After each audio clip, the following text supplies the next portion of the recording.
Vamos, compañeros. ¿A qué me invitan? El análisis internacional de Ina Afinogénova. El 18 de octubre de 2019, Santiago amaneció como otra mañana cualquiera, recuerda Jaime Bordel Gil en un artículo publicado en El Salto. Un flujo constante de personas que entran y salen de edificios, comercios y estaciones de metro recorría la inmensa ciudad rodeada por los Andes. Aquella mañana todo parecía igual, pero el ambiente comenzaba a respirarse distinto, con un ligero regusto a gas lacrimógeno. Aquella mañana todo parecía igual que cualquier otra, pero a la vez iba a cambiar todo, con algo tan inocente como unos adolescentes colándose en el metro sin pasaje. Durante los días anteriores, movimientos estudiantiles habían estado organizando una pequeña rebelión que desafió todo el sistema de transportes capitalino. Lo llamaron evasiones masivas, oleadas de jóvenes saltándose el torniquete del metro de Santiago sin pagar y enfrentándose a las fuerzas del orden. ¿Por qué lo hacían? Por la reciente subida del precio del pasaje del metro.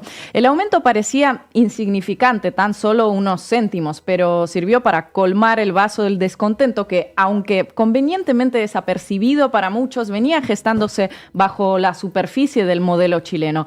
Nada de esa mañana del 18 de octubre iba sobre el boleto de metro, iba más bien sobre la desigualdad pavorosa en un país donde el decil o la décima parte de la población más rica gana 27 veces más que el decil más pobre, iba sobre el hartazgo del milagro económico de Milton Friedman, que creó un oasis para unos pocos y un pantano neoliberal para todos los demás.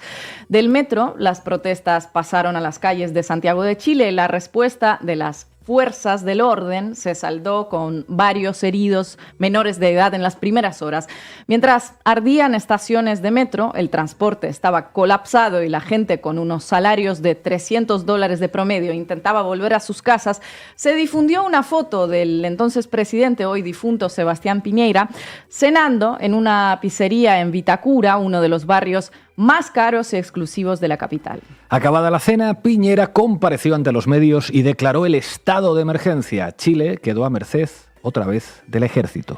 La respuesta de la gente fue llenar las calles de Santiago. En los días posteriores, las protestas continuaron, dejando una emblemática imagen de la Plaza Italia, repleta de gente como jamás se había visto. 1.200.000 personas se congregaron allí, convirtiendo la plaza en el epicentro de las protestas.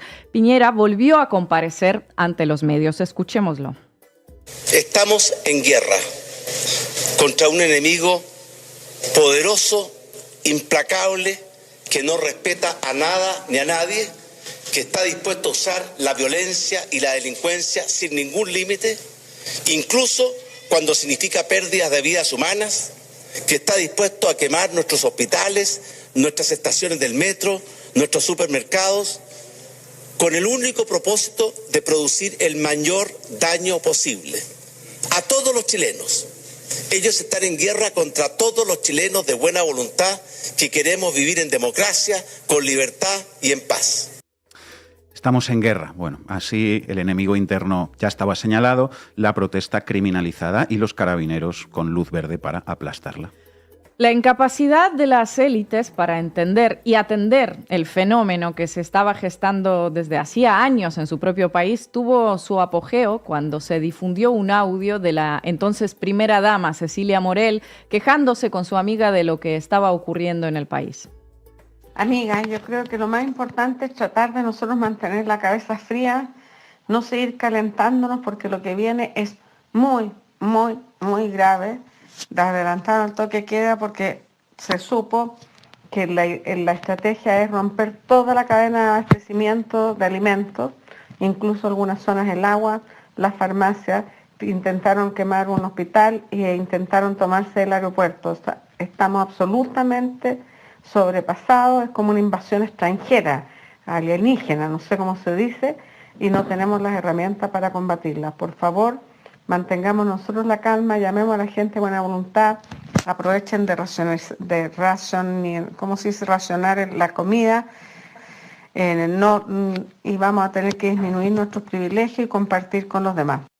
¿Cómo se dice eso de racionar la comida, no? Bueno, cuando se filtró el audio, la primera dama salió a dar explicaciones en la antigua Twitter, hoy X, diciendo que fue un estado de ánimo personal, que lo lamentaba. Bueno, este programa lo preparamos en colaboración con los compañeros de La Voz de los que Sobran, que entrevistaron a distintos referentes de Chile sobre cómo estaban sus ánimos en aquel momento. Escuchemos cómo describe aquellos días el periodista y coautor del libro La Revuelta, Víctor Herrero. Bueno, la gente no tiene mucha memoria, nuestra memoria es corta, pero ese mismo viernes 18 de octubre, a eso de las 8 o 9 de la tarde, cuando ya la ciudad estaba en llamas, se estaba quemando el metro, había una represión feroz de carabineros, ¿dónde estaba Sebastián Piñera? En un restaurante italiano comiendo pizza en Vitacura. Esa imagen de alguna manera demuestra la enorme desconexión, no solamente de Piñera, sino que del gobierno entonces, el gobierno de derecha, la enorme desconexión con las pulsaciones, no solamente de ese día, sino que las pulsaciones generales de la calle y del pueblo de Chile. Lo cierto es que la crisis se vio venir, pero muchos sectores, sobre todo en el gobierno y en la derecha, no se lo podían explicar. Ahí tenemos la famosa frase o mensaje de texto de la entonces primera dama, Cecilia Morel, donde habla de una invasión alienígena. Y si uno mira para atrás, todos los pasos que dio el gobierno, de alguna manera contribuyeron a echarle benzina al fuego de una crisis que se podría haber manejado mejor políticamente, pero siempre iban detrás, como la famosa frase, estamos en guerra. Y para que no nos olvidemos también, yo creo, de los medios de comunicación, esto es muy importante. El viernes 18 de octubre, la edición de La Tercera de ese día era literalmente interior, comillas, en el metro operan delincuentes.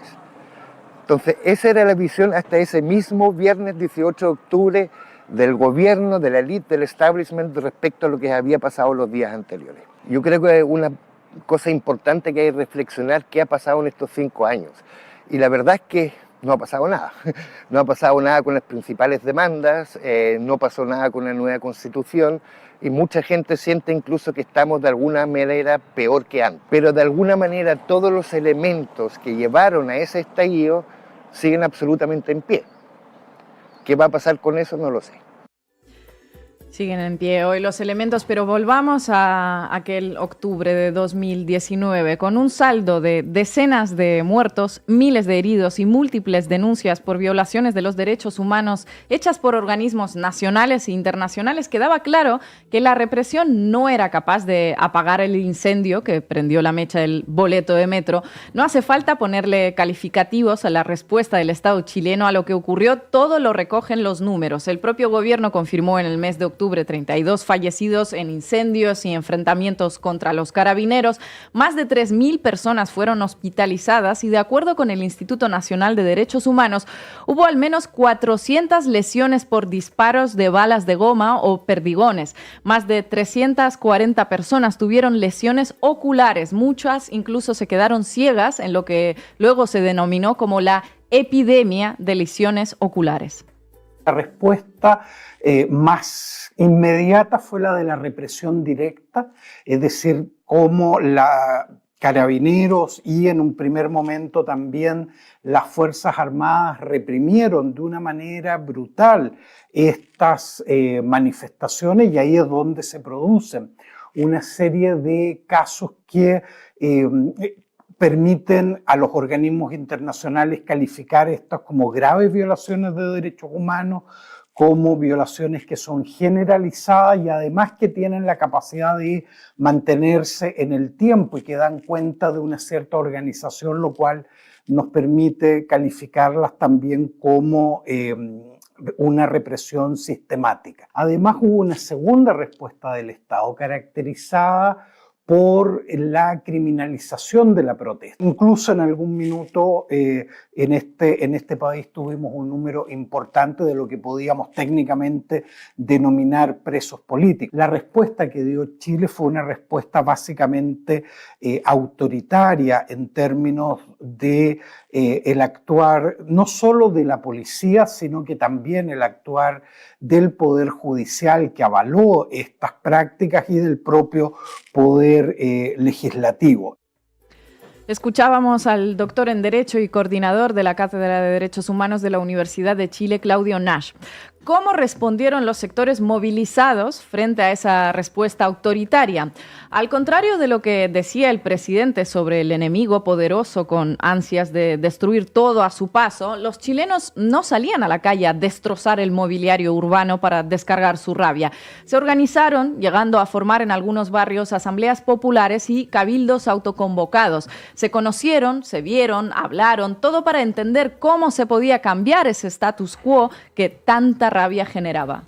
Chile despertó, ese Chile despertó que tanto oímos en aquellos días, significaba también un despertar de la conciencia política. Era toda una declaración de intenciones. No solo no queremos más neoliberalismo, sino que nos organizamos ahora para ver cómo salimos de ahí. El 15 de noviembre, tras casi un mes de protestas, el gobierno y la coalición de izquierdas firmaron un histórico acuerdo por la paz que establecía una consulta para cambiar la Constitución. Después de 40 años, Chile tuvo una chance de deshacerse de la Carta Magna que le legó Augusto Pinochet, incluyendo de los sucesivos parches que se le añadieron posteriormente para darle un aspecto más presentable en sociedad. El acuerdo del 15 de noviembre y su firma desde fuerzas de izquierda fue expresión de la búsqueda por lograr avances concretos en la lucha del movimiento social y político por la superación del modelo neoliberal. Esta postura, como sabemos, no fue compartida por la diversidad de la izquierda. Algunos manifestaban que la salida debía ser por fuera de la institucionalidad. Otros consideraban que se había abierto una oportunidad para encauzar institucionalmente un proceso de transformaciones hasta ese momento bloqueado, mientras que otra parte tenía más diferencias con las formas o con el contenido del acuerdo. El acuerdo fue complementado por reformas posteriores. En ese marco estuvo la paridad de la constituyente, los escaños reservados de los pueblos originarios y la participación de los independientes. Todas ellas reformas constitucionales acordadas con amplias mayorías sociales y políticas que se expresaron con un rotundo 80% a favor de la nueva Constitución. Ahora, con todo lo que ha pasado, creo que es importante hacer una reflexión autocrítica respecto a la forma en que la izquierda enfrentó el movimiento social, con alta desarticulación y llegando tarde a un momento de expresión de alto descontento social. También podríamos ser autocríticos respecto al posible avance en reformas para garantizar derechos sociales, luchas en las que carecimos de una orientación clara como sector y donde no fuimos capaces de actuar en unidad como izquierda. Haber impulsado, por ejemplo, el término de la AFP nos podría haber dado un piso distinto en términos de fuerza y disputa política que hoy no tenemos. Son reflexiones necesarias de dar, que nos dejan aprendizajes colectivos para las luchas venideras y para continuar con la convicción de los cambios. Los dos fracasos de los procesos constitucionales reflejan el malestar social que continúa vigente y tenemos el deber de conducirlo hacia una salida democrática y desarrollo para nuestro país y no en la regresión conservadora y autoritaria que la derecha nos propone.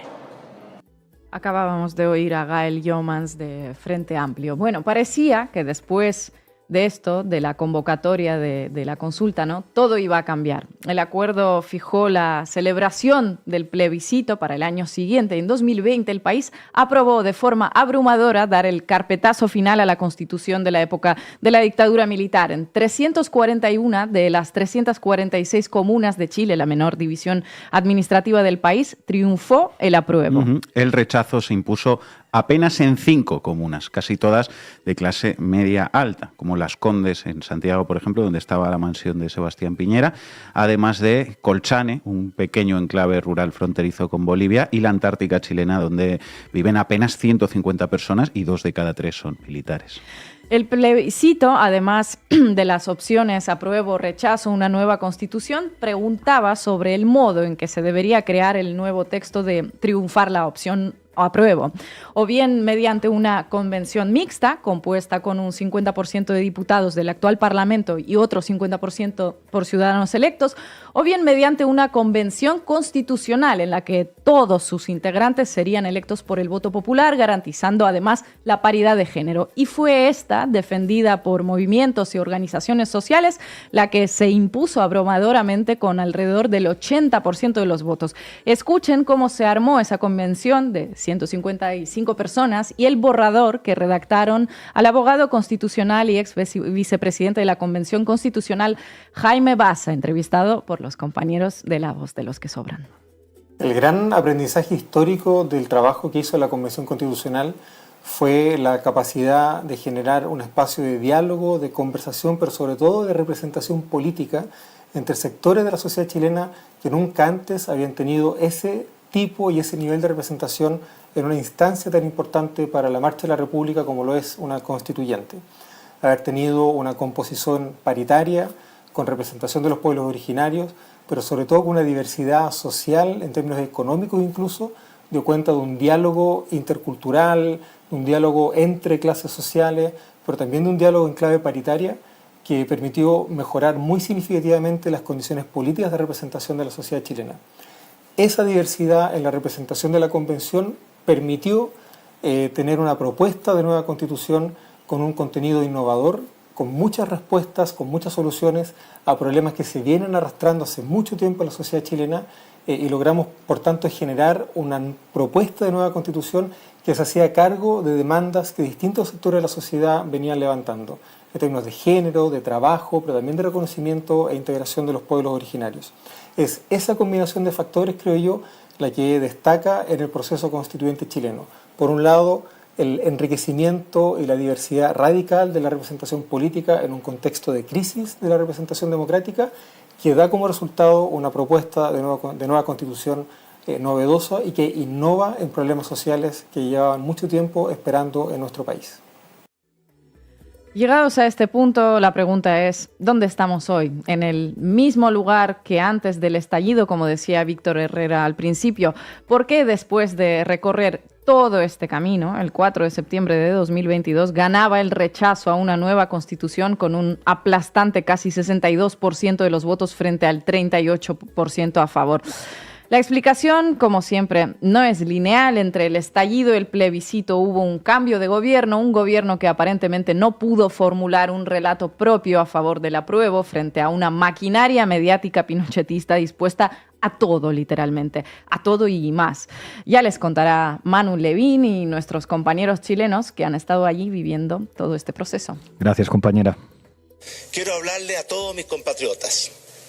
Estamos en guerra contra un enemigo poderoso, implacable, que no respeta a nada ni a nadie